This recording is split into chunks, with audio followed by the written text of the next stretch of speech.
하나님 아버지, 환난과 핍박 속에서도 순종하는 몇 사람이 되어 생명의 역사를 전하기 원합니다. 오늘도 말씀하여 주시옵소서.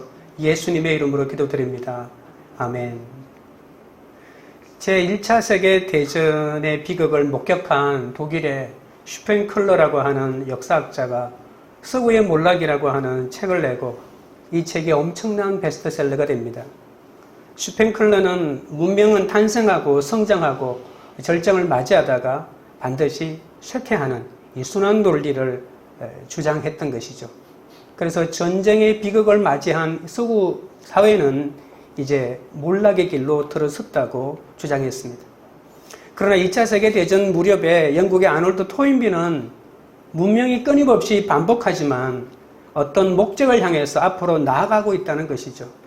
똑같은 원운동으로 운동이지만 이 나사를 돌릴 때 나사가 앞으로 나아가는 것처럼 이 끊임없는 문명의 도전에 응전함으로써 새로운 문명을 계속 창출해 나간다고 주장했습니다.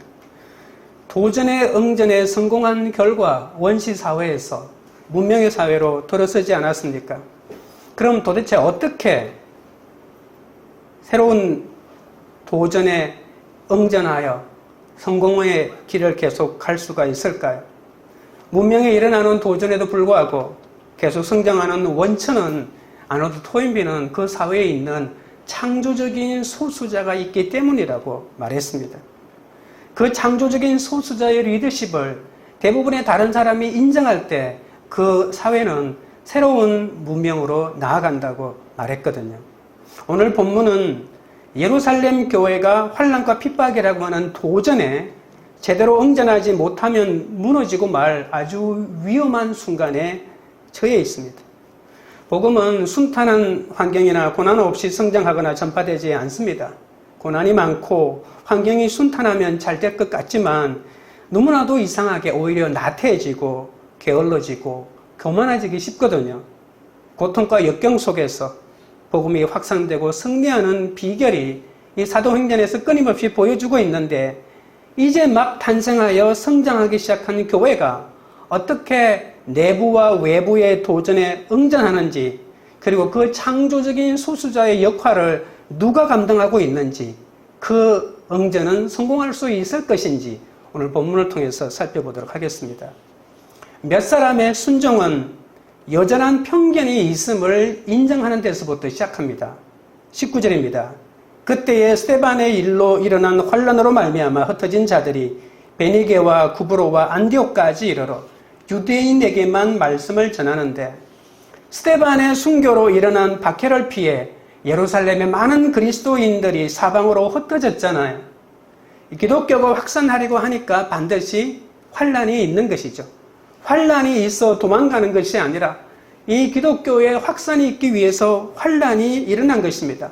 여러분, 활활 타오르는 불을 장작개비로 때리면 불이 꺼지는 것이 아니고 오히려 사방으로 흩어지는 것처럼 진리를 가진 사람은 건드리면 건드릴수록 더 커진다는 겁니다. 그러니까 이 환란은 저주가 아니고 축복인 것이죠. 말씀은 이제 사마리아를 넘어 베니게와 구브로와 안디옥까지 퍼져나가고 있습니다. 여러분, 이 지역에는 중요한 유대 공동체가 있었거든요. 어떤 사람은 배를 타고 구브로라는 섬으로 들어갔고, 어떤 사람은 육로를 따라 북상해서 안디옥에 이르렀습니다. 베니게는 지금의 레바논이거든요. 지중해 해안지대에 있었고, 그리고 이 베니게의 주요한 도시는 두로와 시돈입니다. 소아시아 남쪽에 있는 구브로는 지중해에 있는 키프로스라고 하는 섬이죠. 이곳은 바나바의 고향이기도 하고 유대 거류민이 많이 있는 곳이기도 합니다. 오늘 본문에 그때라고 이렇게 말이 시작하는데, 그때는 원어로 보면 어떤 동시대를 말하는 것이 아니라 필연적인 결과를 나타내는 말입니다. 어떤 일이 발생했는데 그 필연적인 결과로 이런 일이 왔다는 겁니다. 구체적으로 그때는 어떤 것을 말하냐면 바로 안디옥 교회의 등장을 말합니다. 역사의 한가운데 교회사의 위대한 교회인 안디옥 교회가 설립되는 과정을 오늘 말하고 있는 것이죠. 여기까지 일어났던 모든, 그러니까 고넬료 가정에 일어났던 모든 역사는 이 안디옥 교회를 출현시키기 위한 하나님의 여정이었다. 그런 말입니다. 베드로가 무할례자인 이방인과 교제를 금하는 유대인의 관습을 파기하면서까지 가이사랴 이방인 고넬료에게 찾아가 그에게 복음을 전하고 세례까지 베풀지 않았습니까? 그럼으로써 이스라엘 영토 안에 최초의 이방인 교회가 이 고넬료의 가정에 세워졌다고 볼 수가 있습니다. 그런데 이제 이스라엘 영토 바깥에 이방 세계의 최초의 이방인 교회인 안디옥 교회가 세워지게 되었다는 겁니다. 여러분, 베드로가 이방인 고넬료에게 복음을 전하고 이방인에게도 생명 얻는 회개를 주셨다. 그런데 이 사실을 비밀스럽게 진행된 일이 아니라 예루살렘 모 교회가 공식적으로 수용했다고 하는 이 소문이 삽시간에 그 소아시아 일대에 퍼져가기 시작했다는 것입니다. 이것이 바로 안디옥 교회의 설립의 중요한 하나의 배경이 되었다는 것이죠. 그 놀라운 일 때문에 이제 이방인에게 주저없이 복음을 전하는 선교의 역사가 시작됐다는 겁니다.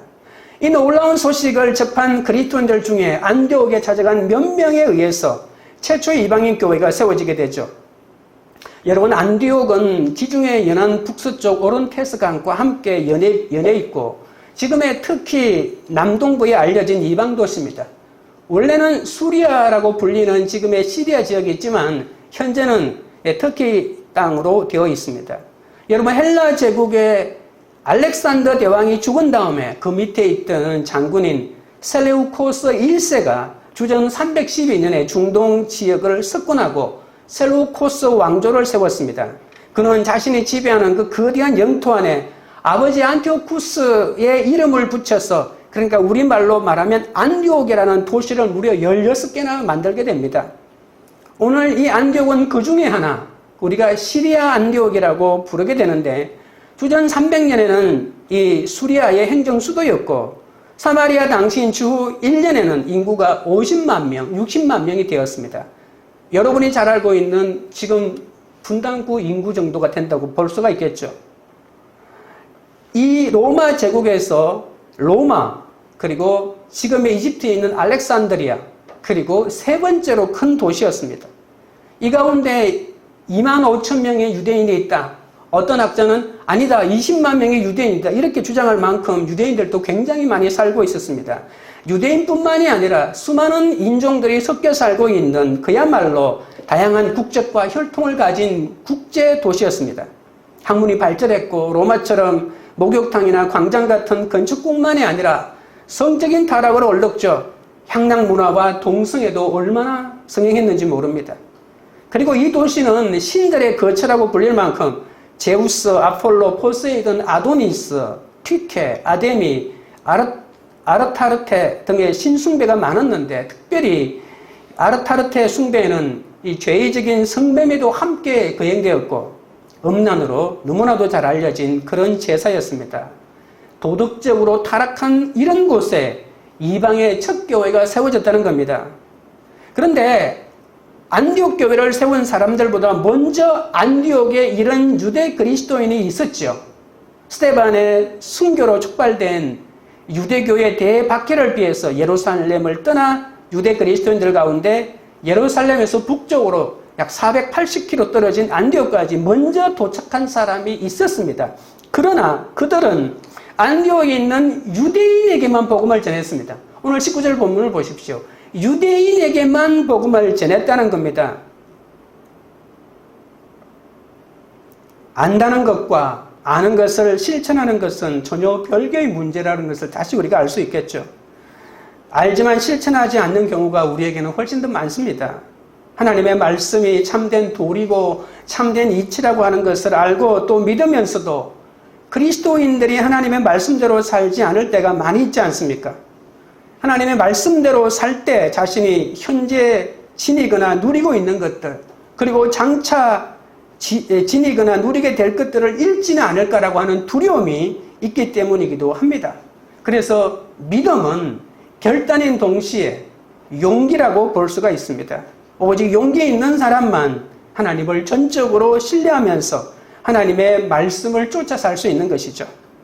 아브라함과 모세는 75세요 그리고 80세였지만 하나님의 말씀에 미지의 세계로, 네가 살고 있는 고향을 떠나서 미지의 세계로 나가라고 했을 때 그 두 사람의 믿음이라고 하는 것은 용기 없이 믿음을 말하기는, 이해하기는 어렵다는 겁니다. 그러니까 믿음은 용기 있는 사람이 순종하는 것이죠.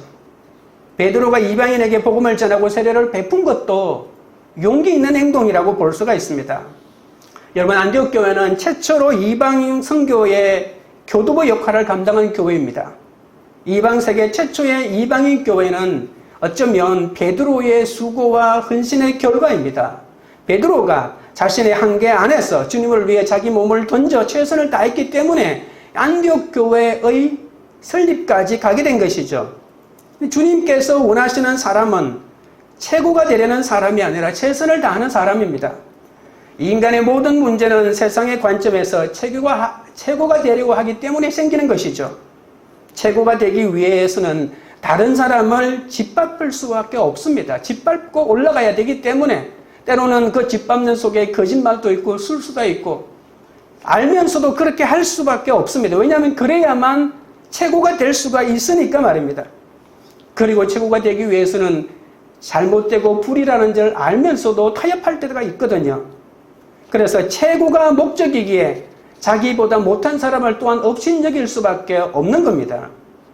그런 사람은 반드시 우리가 기억해야 될 것은 최고가 되어도 하나님과는 상관이 없고 그렇게 최고가 된 사람 하나님은 쓰지 않는다는 사실입니다. 하나님의 도구가 될 수가 없습니다. 세속적인 관점에서 최고를 추구한다는 것은 어쩌면 이것은 욕망의 산물 아니겠습니까? 주님께서는 언제나 주어진 상황 속에서 최선을 다하는 사람을 사용하십니다. 어떤 상황 속에서든 최선을 다하는 것이 믿음이기에 그 사람은 주님의 온전한 통로로 쓰임받을 수 있는 것이죠. 핍박을 피해서 베니게와 구브로와 안디옥에 흩어진 사람들이 안디옥에 도착하자 유대인 동족이 사는 마을로 가서 예수 그리스도를 증거했습니다. 그런데 그들은 하나님의 뜻을 깊이 깨닫지 못하고 이방인에게 복음 전할 생각을 하지 못하고 유대인들에게만 복음을 전하지 않았습니까? 그 도시에 유대인이 많기도 했지만 더 많은 사람들이 이방인들이 우글거리고 있지 않았습니까? 그러나 베드로와 고넬료가 만난 사건을 통해서 이 하나님은 유대인만의 하나님이 아니라 온 이방인의 하나님이고 온 열방의 하나님이라는 사실을 가르쳐 주셨습니다. 베드로가 이방인들에게도 성령이 내려온다고 길게 설명하고 변명과 변론을 사도행전 11장 1절부터 18절에 말했는데 여전히 아무에게도 안 전하고 오직 유대인에게만 말씀을 전했다고 하는 것은 유대인의 마음속에 자리 잡고 있는 이 편견이 얼마나 깊고도 무섭고도 깨뜨리기 어려운 것인지를 우리는 알아야 합니다. 어제도 오늘도 내일도 유대인이 아니면 무조건 다 이방인이다. 하나님은 이방인 하나님이 아니다라고 하는 이 관점에서 벗어나기가 이토록이나 어렵다는 것입니다. 우리는 지금 골수 유대인을 말하는 것이 아니고 유대인들 중에서도 그리스도인이 된 사람을 말하고 있는 것입니다. 이들이 가진 그 고정관념도 이렇게 깨뜨리기 어려운 것이죠. 아무리 벗어나려고 해도 그대로인데 이 그대로인 것을 인정할 수밖에 없는 것입니다. 적용 질문 드립니다. 내 속에 여전한 피해의식과 엘리트의식으로 인한 편견은 무엇입니까? 둘째는 몇 사람의 순종은 편견의 도전을 뛰어넘어야만 가능합니다. 20절입니다. 그 중에 구브로와 구레네 몇 사람이 안디옥에 이르러 헬라인에게도 말하여 주 예수를 전파하니 마침내 이런 편견을 깨뜨리는 용기 있는 극소수의 그리스도인들이 안디옥에 나타났습니다. 처음 나타난 사람하고 다른 사람이죠. 소수인데 그 중에서도 극소수. 그리고 오늘 본문은 몇 사람이라고만 지칭합니다. 흩어진 사람 중에 유대인에게 복음을 전하는 자도 사실은 소수였겠지만 그 중에서 극소수 몇 사람 이방인에게 예수를 전했다는 겁니다. 그곳에서 유대인이 아니라 이방인인 헬라인에게 복음을 전하였던 것이죠. 비록 복음은 유대인 동족들을 향해 선포되었지만 이 말씀은 날선 금이 되어 그 틈에 끼어있던 이방인들의 마음도 움직이기 시작했던 것이죠. 바로 몇 명의 지중해의 섬 구브로와 그리고 북아프리카 항구 도시 구레네에서 안디옥까지 온 유대 그리스도인들은 이 복음을 듣게 된 것입니다. 예수를 믿게 된 이들은 여러분 이 사람들이 안디옥에 와서 복음을 들었는지 아니면 그들의 구브로와 구레네 있을 때부터 복음을 들었는지 정확하게 알 수는 없지만 우리가 생각해 보건대 이 안디옥에서 유대인들에게 복음을 전하는 그 복음을 듣고 그리스도인이 됐다고도 우리가 충분히 생각할 수가 있는 것이죠. 예수를 믿게 된 이들은 복음을 혼자 가지고 있지 않고 전하기 시작했는데 이들은 유대인에게 전하지 않고 이방인에게 전했다는 것입니다. 자신들보다 먼저 안디옥에 이르렀던 유대 그리스도인들과는 달리 헬라인에게도 용기를 내어서 예수 그리스도의 복음을 전했다는 겁니다. 여러분 구레네는 지금 북아프리카에 있는 리비아의 수도였습니다. 의학교육과 고전학술원의 본거장이었고 이곳에서도 유대인이 굉장히 많았거든요. 시몬, 알렉산더, 루포 이런 사람들이 구레네 출신이고 유대인 순례자들이 예루살렘에서 유월절을 지내기 위해서 온 지역을 이렇게 목록에 보아도 이 구레네 사람이 항상 끼어 있습니다. 헬라인에게도 말하여 그리스도가 주 예수라고 전하고 있다라고 하는 오늘 본문의 말씀은 그들의 신앙 고백이기도 합니다. 무엇을 전하냐고요? 예수 믿으면 복 받는다가 아니라 내가 가지고 있는 신앙을 고백하는 것이 복음을 전하는 거 아니겠습니까? 예수는 그 당시 로마 시민도 아니었고 식민지 출신 그것도 유대인마저도 멸시하는 변방 갈릴리 출신이고 그 지금은 아무도 그걸 또 보지 않는 목수였지 않습니까? 바로 그가 구원자라고 하는 이 고백이 쉽겠습니까? 그것도 헬라인이라고 하는 온갖 세상의 철학으로 그리고 우리가 그렇게 부러워하던 경제적으로 사회적인 지위가 모든 사람 몰래 들어온 이민이든 어떤 그냥 들어온 사람이든 그 사람보다도 모든 것이 나은 사람들에게 당당하게 예수가 그리스도라고 전하는 것이죠. 예루살렘 북쪽 480km 떨어진 바로 이 수리아 안디옥 교회는 이방 세계에 세워진 최초의 이방인 교회일 뿐만이 아니라 여러분 이것 때문에 유명한 것이 아니라 세계 선교의 선두주자인 위대한 사도 바울을 배출한 교회입니다. 바울이 이곳에서 목회를 했습니다. 최초로 이방 선교의 기도의 역할을 감당한 교회, 사도 바울이 이곳 교회의 목회자이기 때문입니다. 안디옥에 세워진 이방인 교회가 부흥하고 있다라고 하는 소식을 듣고 예루살렘에서 목회자를 파송하는데 그 사람이 누구라고요? 바나바입니다. 바나바는 그런데 자기가 바로 그곳에 가서 목회를 하는 것이 아니라 그 안디옥에서 조금만 가면 떨어져 있는 자기 고향 길리기아 다소에서 14년 동안이나 집거하고 있는 바울을 찾아가는 것이죠. 바울을 찾아가서 삼고초려를 합니다. 나와 함께 목회를 하자. 이 14년이라고 하는 이 어둠의 동굴 같은 그런 생활을 이 사도 바울이 끝내고 안디옥으로 와서 함께 공동 목회를 시작하는 것이죠.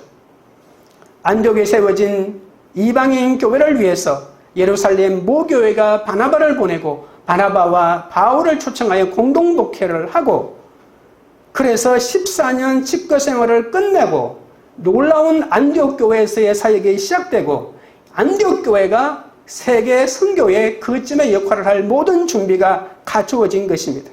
그래서 안디옥 교회는 마침내 바울과 바나바를 선교를 보내고 여러분 선교는 그 교회 가장 신앙이 좋은 사람을 보내는 것이죠. 그래서 담임 목사가 선교를 가는 겁니다. 정말 교회를 내던져버리고 참 위대한 교회 아니겠습니까? 세 차례에 걸친 세계 선교 여행을 하게 됩니다. 지중해 뿐만이 아니라 이들의 선교 여행을 통해서 유럽의 사회가 일대 대변환이 일어나는 역사가 일어나지 않습니까? 안디옥 교회가 파송한 사도 바울을 통해 교회가 본격적인 이방 선교의 길이 활짝 열린 것입니다. 그리고 안디옥 교회에서 비로소 그리스도인들이 그리스도인이라고 하는 그런 이름을 갖게 되죠. 세상 사람들이 보기에도 안디옥 교회의 성도들은 우리와는 확실히 다른 그런 사람이었다라고 하는 것이죠.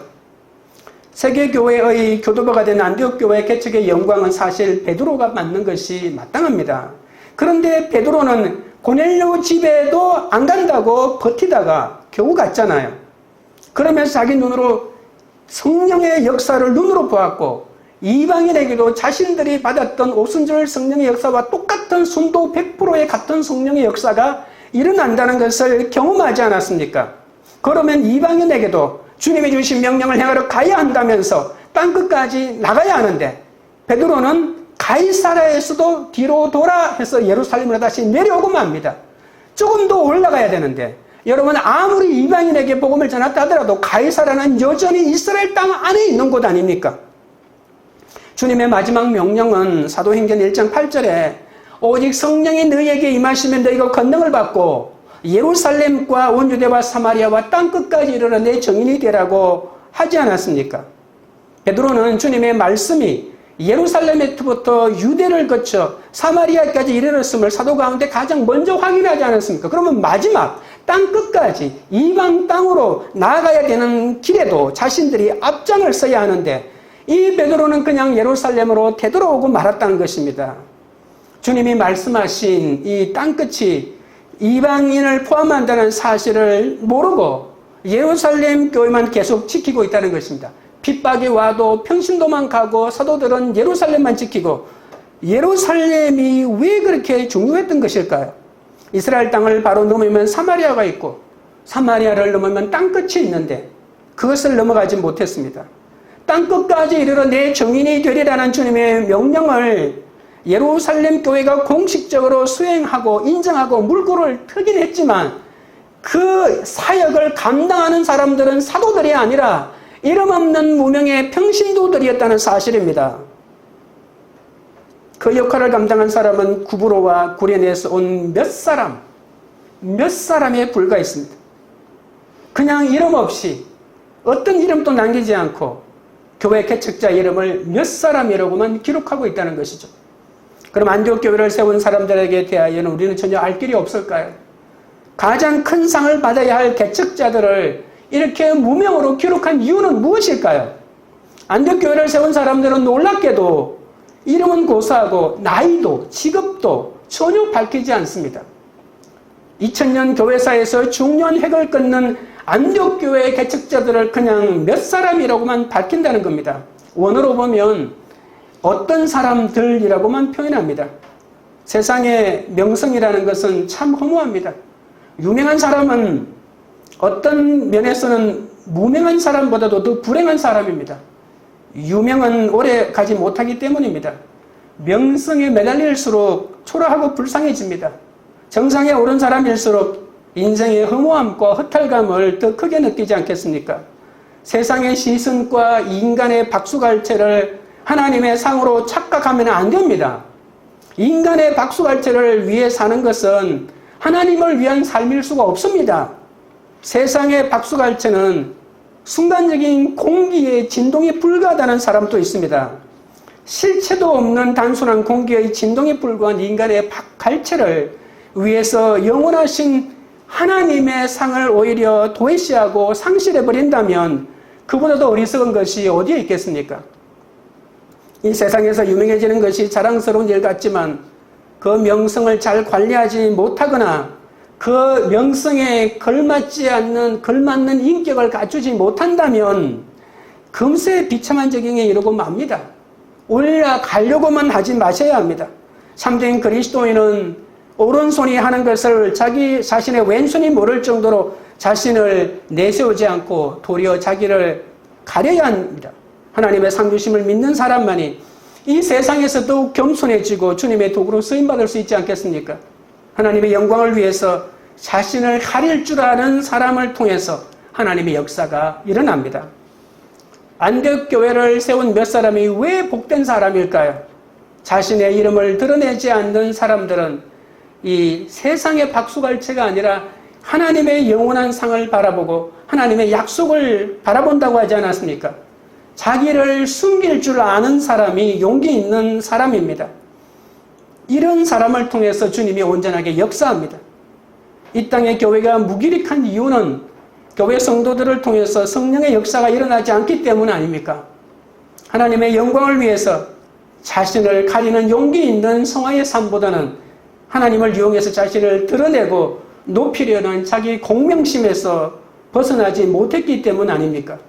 그리스도인들이 모인 곳마다 이 인간의 이름만 가득하고 하나님과의 인격적인 만남은 없습니다.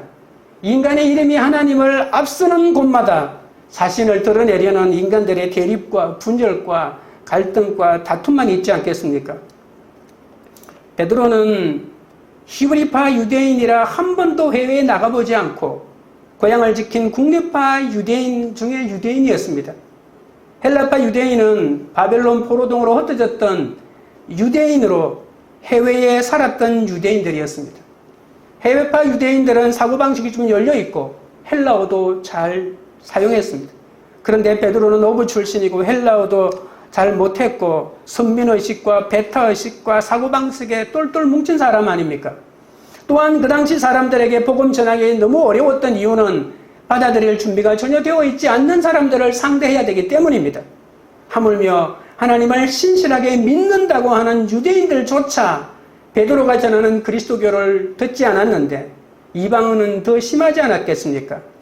헬라인들은 스스로 지혜 있다고 여겨서 지적인 자부심에 얼마나 대단했는지 모릅니다. 그리고 십자가를 미련한 것으로 여기고 수치스럽게 여겼습니다.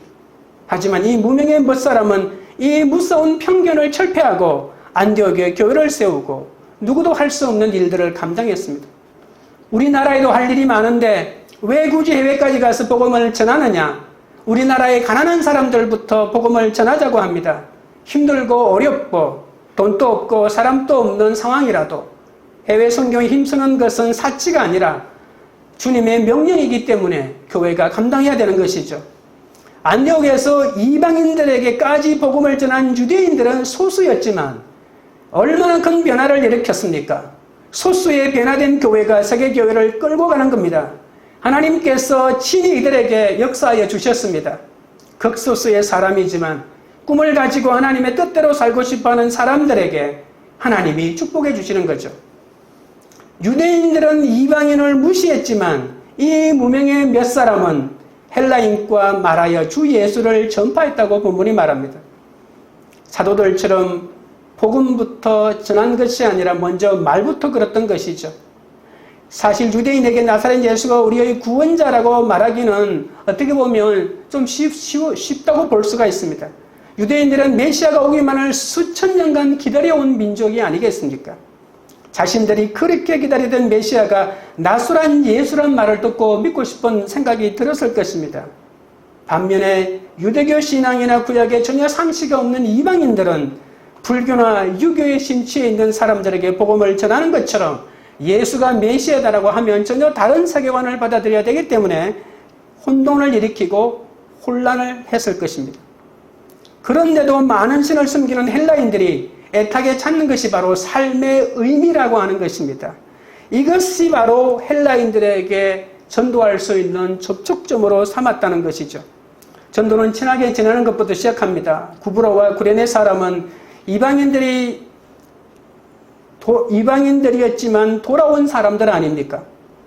그들과 이질감이 덜 엮였고 그리고 고향 언어를 사용해서 대화부터 시작했다는 것이죠. 구레네 출신 그리고 먼 다른 고향에서 그들과 함께 살았던 여러 가지 삶을 이야기하면서 그들에게 더 접근하기 쉬웠다고 볼 수가 있습니다. 이름도 성도 모르는 그들에게 이방인 최초의 교회인 안디옥 교회의 개척자 이름에 이 무명의 몇 사람이 올라갔다고 하는 것이야말로 우리 이 땅에 살아가는 우리들이 우리가 어떤 삶을 살아야 하는지 우리가 본받아야 될 모범이 아니겠습니까? 적용 질문 드립니다. 아무도 안 알아줘도 가정과 회사에서 신앙 고백으로 잘 살고 있습니까? 셋째는 주의 손이 함께 하심입니다. 21절입니다. 주의 손이 그들과 함께 하심에 수많은 사람들이 믿고 죽게 돌아오더라. 몇 명의 극소수는 겸손해서 설립자의 이름에도 올리는 것을 마다했습니다. 그 당시 바울이 안디옥에서 1년 넘게 가르쳤고 사도행전의 기록자 의사인 누가도 그 사람들을 모를 리가 없지 않겠습니까? 그 사람들이 절대로 이름을 거론하지 말라고 신신당부했기 때문에 그냥 몇 사람이라고 하지 않았을까요? 환난당하고 원통하고 빚진 게 많아서 이제 이름을 내는 것은 아무 상관도 없고 오직 하나님께만 소망을 두고 하루하루 살아갑니다. 인간에게 인정받는 것은 아무것도 아님을 알았습니다. 이렇게 자기를 낮추는 자들에게 주신 상은 세상은 알아주지 않아도 하나님이 알아주셔서 주의 손이 함께 하시는 겁니다. 안디옥이 이방인 사역에 하나님이 축복해 주셨습니다. 몇 사람에 의해 세워진 안디옥 교회에 많은 이방인이 주님을 영접하는 생명의 역사가 일어난 것입니다. 그 몇 명의 유대인들은 나사렛 예수가 온 인류를 구원하는 구세주라고 전했죠. 당시 지중해 세계를 석권한 로마 제국에서 유대인은 로마 동쪽 끝자락의 변방에 지나지 않습니다. 그 변방 출신으로 가난한 목수였던 나사렛 예수가 구세주라고 강력한 말씀을 선포한 것이죠. 여러분, 전도가 성공한 이유는 하나님의 손이 함께 하셨기 때문입니다. 하나님의 손은 하나님의 권능입니다. 개척교회의 간절한 소원은 하나님의 손이 함께 해주셔서 모범적으로 성장하는 것 아닙니까? 하나님의 함께 하신다는 증거는 무엇보다 복음의 열매입니다. 주의 손이 안디옥의 개척자들과 함께 하셔서 수많은 사람이 주께 돌아왔습니다. 믿지 않는 수많은 사람이 복음을 듣고 변화받아 교회에 모이는 것은 사람의 일이 아니라 오직 하나님만이 하실 수 있는 역사입니다. 하나님은 안디옥 이방인 헬라인에게 담대히 복음을 전하고서도 하나님의 영광을 위해 자신들의 이름을 가렸던 몇 사람의 그리스도를 그냥 내버려 두시지 않았습니다. 천지를 창조하신 당신의 손이 그들과 함께 했습니다. 누구든지 겸손하게 하나님의 손에 사로잡히기만 하면 삶을 통해 반드시 하나님의 역사가 일어납니다. 우리에게도 이 하나님의 손이 함께 해야 합니다. 가정에서도 자녀에게도 주님의 손이 함께 해야 합니다. 내가 한 일이 아무리 커 보여도 시시한 것이고 하나님이 하신 일은 아무리 작아도 귀한 것입니다. 하나님의 손이 함께하면 처음에는 미약하게 보이지만 끝에는 창대합니다. 내가 손댄 것은 처음은 그럴듯하게 보이나 끝에 가면 별 볼 일 없는 일이 됩니다. 인생도 마찬가지입니다. 인생의 중요한 결산은 젊고 화려했던 것보다 끝이 좋아야 하지 않겠습니까? 주의 손이 항상 복음을 전하는 그들과 함께 했습니다. 전도자에게 가장 위대한 것은 수많은 사람이 믿고 주께 돌아오는 것 아니겠습니까? 주님이 함께 하시면 수많은 사람이 주님께 돌아오는 이 성령의 사건을 누구도 막을 수가 없습니다. 주님이 함께 하시고 수많은 사람이 주께 돌아오는 이 성령의 사건을 누가 막겠습니까? 몇 사람이 하나님의 손에 사로잡혀 안디옥에서 이방인에게 생명의 역사를 일으켰습니다.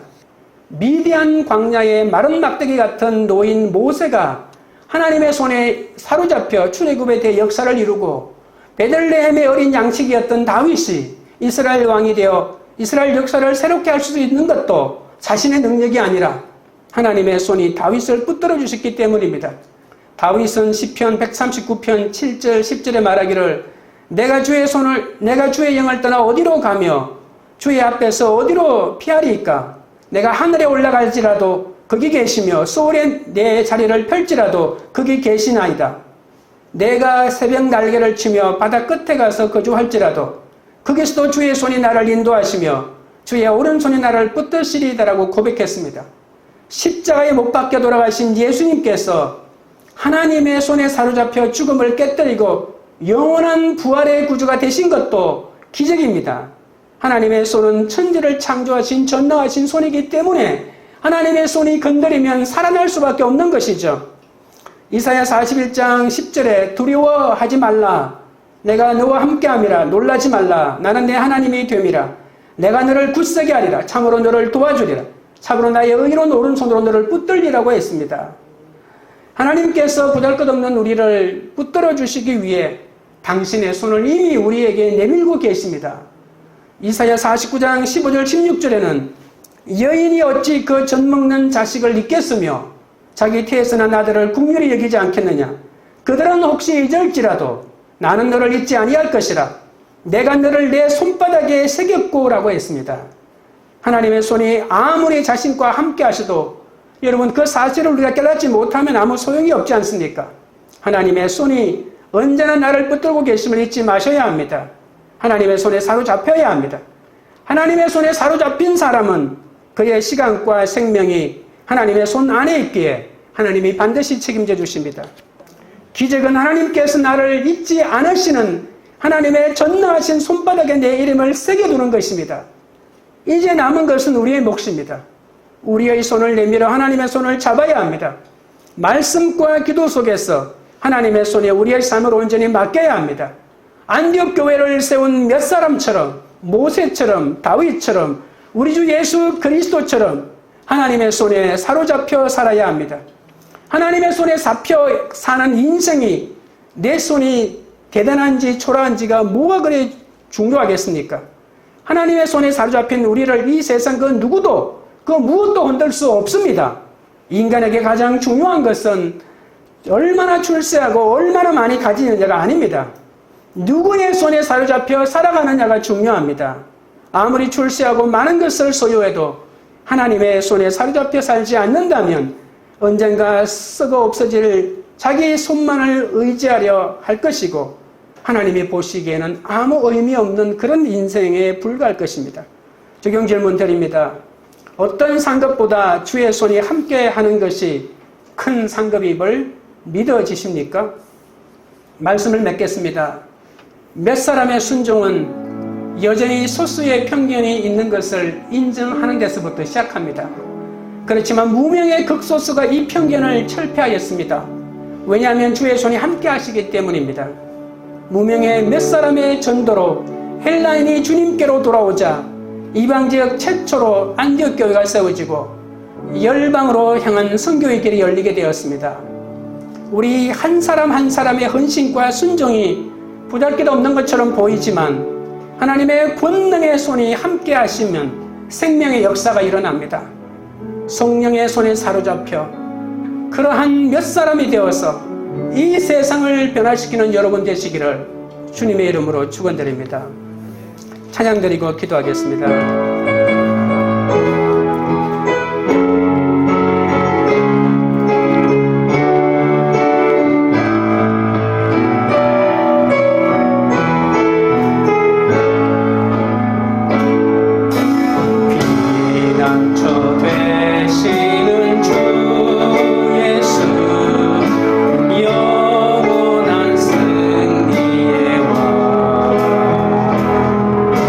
주님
기도하실 때 너 속에 여전한 피해의식으로 인한 편견이 사라지게 해달라고 기도하겠습니다.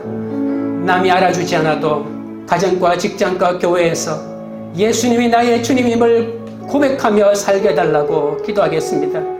어떤 상급보다 주의 손이 함께하는 것이 최고의 상급임을 믿고 그 상급을 얻기 위해 오늘 또 달려가게 해달라고 주의 세 번 부른 다음에 기도하며 나가겠습니다. 주여 주여 주여.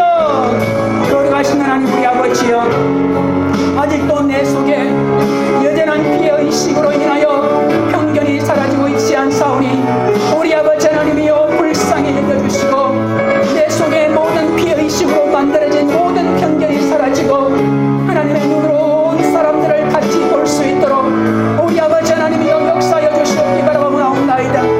남이 안아주지 않아도 가정과 직장과 교회에서 예수님만이 나의 고백임을, 나의 주님임을 고백하며 살게 하여 주시옵소서. 그 사람이 아버지 하나님이여 이해하든 이해하지 않든 아버지의 나의 고백을 멈추지 않도록 우리 아버지 하나님이 인도하여 주시기를 원하옵나이다. 어떤 상급보다 주의 손이 함께하는 것이 최고의 상급임을 믿게 하여 주시고 세상의 갈증을 구하여 그들에게 나아가기 위하여 하늘의 상급을 만홀히 여기고 잃어버리는 어리석은 자가 되지 않도록 하나님 도와주시기를 원하옵나이다. 아버지 하나님이여 주님께서 붙들어 주시고 주님께서 역사하여 주셔서 이 상급을 위하여 달려가는 아버지 하나님의 인생이 되도록 역사하여 주시옵소서. 하나님 아버지, 성령님의 포기하지 않으시는 설득으로 제가 구원받았음에도 여전히 제 안에 끊이지 않는 편견이 있음을 고백하오니 주여 용서하여 주옵소서. 이기적인 선민의식으로 다른 사람을 판단하고 정죄하는 저를 불쌍히 여겨 주옵소서. 주님을 믿는다면서도 까닭없이 최고를 지향하느라 참된 그리스도의 길을 걷지 못했던 그릇된 삶도 아버지 하나님이여 용서하여 주옵소서. 하나님과의 바른 관계 속에서 편견을 뛰어넘어 용기 있는 믿음의 결단을 할 수 있도록 역사하여 주옵소서.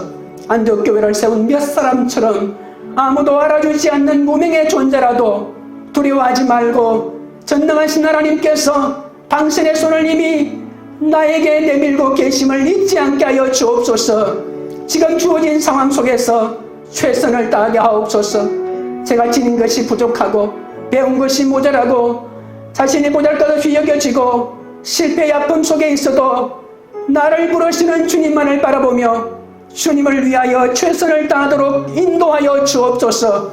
실체도 없는 세상의 박수갈채보다는 하나님의 상주심을 사모하는 겸손한 그리스도인이 되게 하여 주옵소서.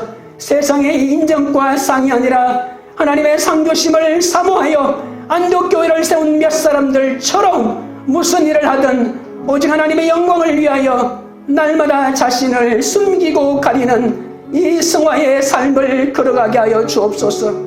하나님의 손에 온전히 사로잡혀 사는 우리들이 되게 하여 주옵소서. 하나님의 손에 사로잡혀 작은 행동, 남의 눈이 띄지 않아도 우리의 작은 삶을 통해서도 하나님이 역사하신다는 것을 알게 하여 주시옵소서.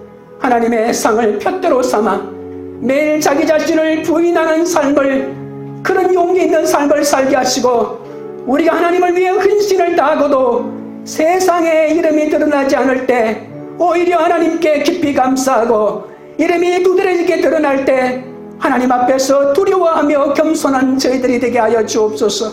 광교리들 교회가 알아주지 않아도 주의 손에 힘입어 모든 편견을 철폐하고 세상을 변화시키는 영적 공동체가 되게 하옵소서. 각자 피의식과 엘리트의식으로 꼬인 편견에서 돌이켜 주저없이 예수를 전파하는 하나님의 손이 함께하는 순종하는 몇 사람이 되게 하옵소서. 우리의 가정과 직장과 이 세상을 새롭게 하는 이 시대의 안교교회를 경험하는 우리 공동체가 되도록 역사하여 주시옵소서. 예수 그리스도 이름으로 기도드리옵나이다. 아멘.